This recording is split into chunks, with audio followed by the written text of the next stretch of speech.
Y'all like the suit?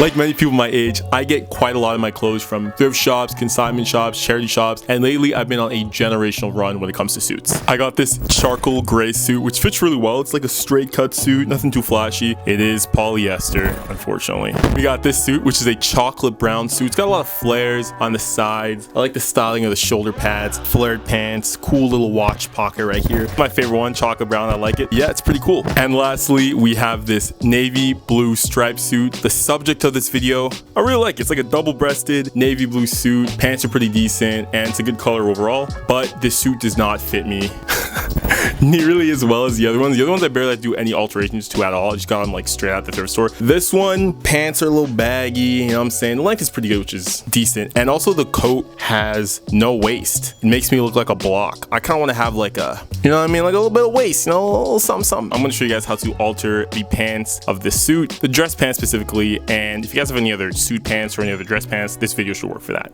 Anyway, enough yapping. Let's get to sewing, baby.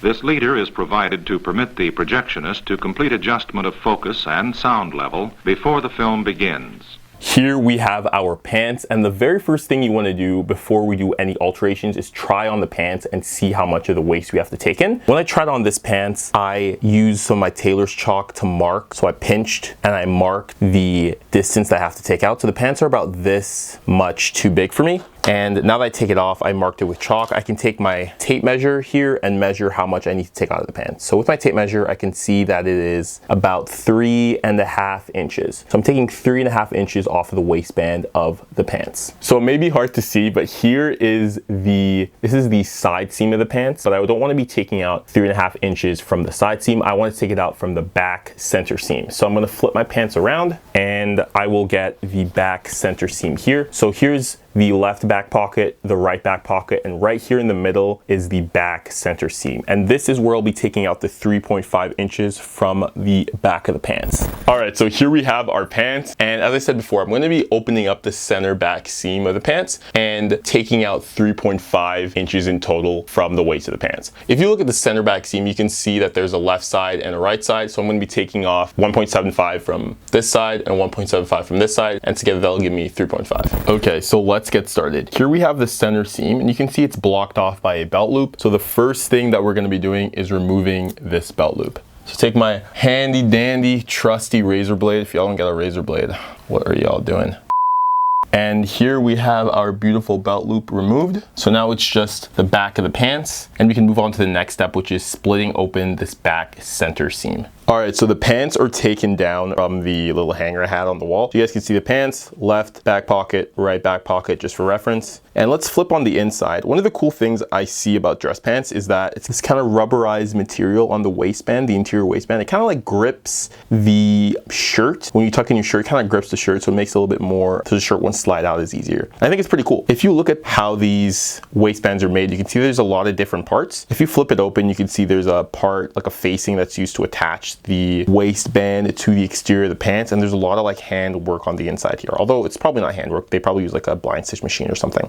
So the first thing that we're going to do is we're going to flip open this waistband, flip it open, and taking my razor blade again, you can see that there is a stitch here that's tacking the waistband down. I'm going to take my razor blade, I'm going to do my best to remove that. Pretty easy and simple. So I remove that, so now the waistband is a little bit easier to flip open, and you can see that there's a little bit of hand work, a little bit of stitching here that's holding it together. And I'm taking my razor blade again, just cutting all that stitching off. And whenever you're doing any type of alterations, it's always good to just take a mental note or even like write it down how things are attached, so that when it comes to reattaching things, you know kind of like how everything went in together. I'm going to just take my razor blade again and kind of just detach a lot of this interior stitching. Don't want to go hard, I don't want to cut any fabric. I just kind of want to just undo some of the stitching here. So that's on the left side. Let's do the same thing on the right side. Sort of like the same thing here, and I kind of got to the back pockets. And now this is enough space for me to actually flip open the waistband here. To make this a little bit easier to see and understand, I've actually flipped the pants inside out so you guys can see it better. So here's the interior waistband where I cut all the threads attaching it together to about the edges of the back pocket bags. So I can flip it open. Hopefully you guys can see that. And now you can see where these two pieces of fabric are folded together. Normally on a pair of jeans or a pair of like chinos or whatever, there's not this much excess fabric on the pants. The reason why a lot of this excess fabric is here is because these pants are kind of made with alterations in mind. So if you know, gained a little bit of weight, lost a little bit of weight, you can kind of expand and contract the pants as needed. That's why I kind of like dress pants, because especially when you get like really nice tailor-made dress pants, they're made with like repair and tailoring and alterations in mind. So you can do a lot of different things with the pants. So this is all the excess fabric I have on the interior. And you can even see that little like rubberized material there. I'm gonna fold it in half and flip the pants. So this might be easier to see on the white than it is on the navy. I feel like whenever I'm doing demonstrations or videos, I always choose the pants that are like the hardest to see on camera. This is navy blue, not black. Maybe I can zoom in to make you guys see a little bit better. You're gonna have to really squint your eyes on this one. So you can see this is a stitch. That's the center back seam. It goes all the way from the top of the waistband, all the way down, all the way down, all the way down to the crotch of the pants, which are down here. So it's one seam that goes all the way down there. So what we're gonna be doing is essentially taking the seam and pushing it back by the desired amount that we have for the pants. So this is 2 layers of pants, the left side, the right side, and we already determined that we're removing 3.5 inches in total. So 3.5 inches divided by 2 is 1.75 inches. So we're going to be moving this stitch this direction, so taking out fabric by 1.75 inches. All right, so I got my ruler here. I'm measuring 1.75 inches here. So this is the center seam, the original seam, and I'm just lining up my ruler so it's at 1.75 inches. And I'm taking my tailor's chalk, this time it's in like a blue color, and I'm just marking 1.75 on the edge of my ruler, just so I can get the correct dimensions there. And then take my ruler, just slowly go down. It's always good to be patient whenever you do your measurements so that you get the correct measurements here. So 1.75, 0.75, and 1.75 here. Boom. Okay, so you can see that on our waistband portion, so on the portion of our waistband, it is a straight line.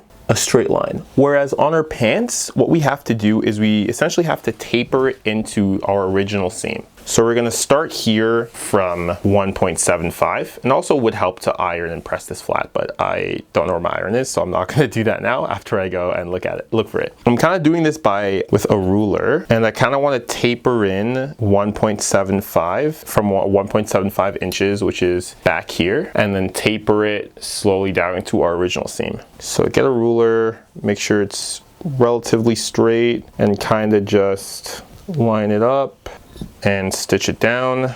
Do a little bit of hand work with the chalk just to make the lines a little bit softer. And that's it, we're done. We have a line, and then it goes straight here, and then taper, and then we can take this to the sewing machine and stitch along that line.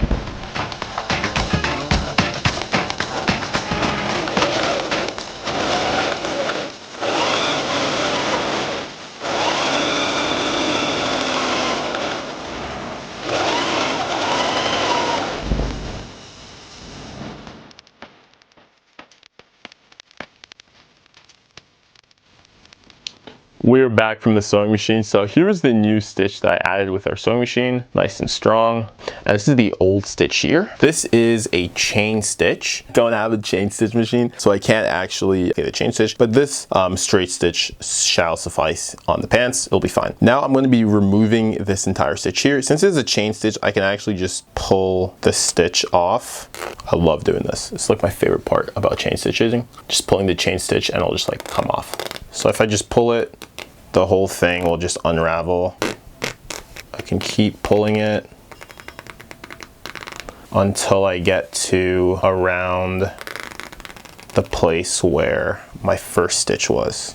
And it stops because I did my first stitch on the chain stitch there. I got my snips here, and I'm just gonna snip off the chain stitch and then just throw out that thread. What's a really cool thing about chain stitching, this normally happens with like denim and stuff, is if you want to reuse this thread, for example, like let's say if this thread is like a really specific color, it has a specific fade on it, you can just take this thread, iron it so it's nice and flat, and then re-thread it onto a spool, and then thread it onto your machine, and then use the exact same thread, which is pretty cool. You usually see it in like denim repair and some jacket repair, stuff like that, when the thread is like really thick and it's a really specific color. But this is just like a regular like wool or like cotton poly thread. All right, so this is our view again, the interior of the pants with the waistband. And now I can open this up for the pants, and you can see it's a lot bigger on the interior here. What we can do is we can cut this down and make it a little bit more streamlined on the interior of the pants, but I'm not gonna do that. I'm actually gonna keep all this bulk on the inside of the pants. I kind of like having the excess in the pants just in case I end up like donating the suit and somebody wants to expand it again, or you know, I might gain weight or stuff like that. Now let's take a look at what I did here. So the waistband, it was flipped up. I tucked in all this fabric, and this might be different depending on the pants, but just try and tuck it in, make sure it's as smooth as possible, and then kind of fold the waistband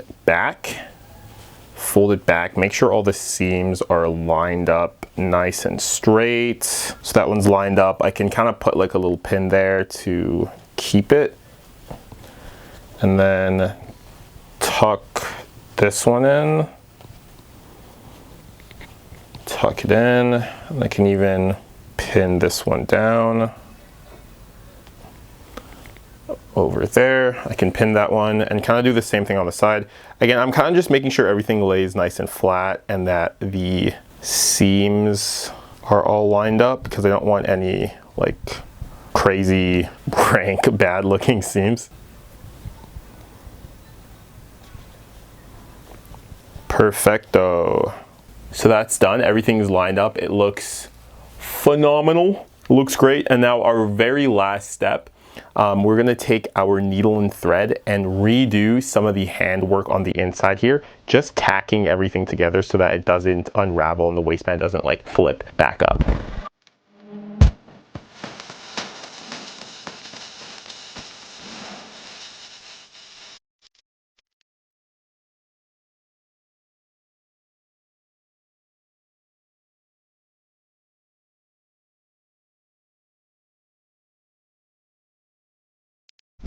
Y'all, look how perfect that looks. Nice and even. Everything is stitched down. A little bit of hand sewing, you know, it didn't hurt nobody. This is the back. The back is nice and clean as well too. And there's one step we have to do, and that is, if you remember, we have to reattach our belt loop. So I'm just gonna go reattach that, flip it over, stitch it again. And that's it. The pants are done. They look great. They fit a lot better. The waist is perfect. Next thing that we have to do now is work on the jacket. Let me put it on. All right, now the next thing we have to do is fix the suit jacket. I was gonna open it up and kind of like take it on the jacket, but then I realized I can just move the buttons. I can just take the buttons off and move them so it fits a little bit more, you know, instead of being like boxy like this. See, this looks a lot better now. I got a waist, it looks a lot better. So instead of like opening up the jacket, I'm just gonna move the button. All right, so this is really simple. I'm actually just gonna take my button here with my snips and then just snip my button off. Now I'm gonna take this button and I'm gonna move it over like there. And I have my needle and thread, and I'm going to take some beeswax and just glide my thread over the wax so that the thread has wax on it and it's a little bit easier to thread. Making sure that the lining is nice and flat. Popping that in there. You can just remove the thread from the back, re-entering the button. Now that I have the needle like secured in here, it's just a matter of sewing it to the fabric.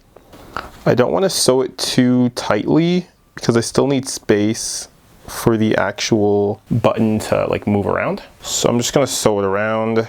One thing you want to do when you sew the button a little bit more is you want to take some of the thread and then just wrap it around a couple times. So this makes the button protrude from the fabric a little bit more, so it's a lot easier to button when it comes to doing that versus the button being super close and super flat to the fabric. This gives it a little bit more space. And voila, the suit is done. It fits a lot better. You can even see on like the silhouette, it's a lot slimmer. on the sides. And all that happened from just moving 2 buttons. So you guys, work smarter, not harder. Let me know what you think in the comment section below. Next time when I get like a suit that needs a little bit more extensive construction, I'll make sure to make a video on that. But this is just like a quick little video. I do want to show you guys another project that I was working on. I made this like red jacket. Maybe I'll make a video on this in the future. I didn't film sewing it, but maybe it's for a music video, so maybe it'll be like I don't know, we'll see. Anyway, thanks for watching. Let me know what you think in the comment section below, and I'll see you in the next video. Bye. Bye, bye, bye. Goodbye.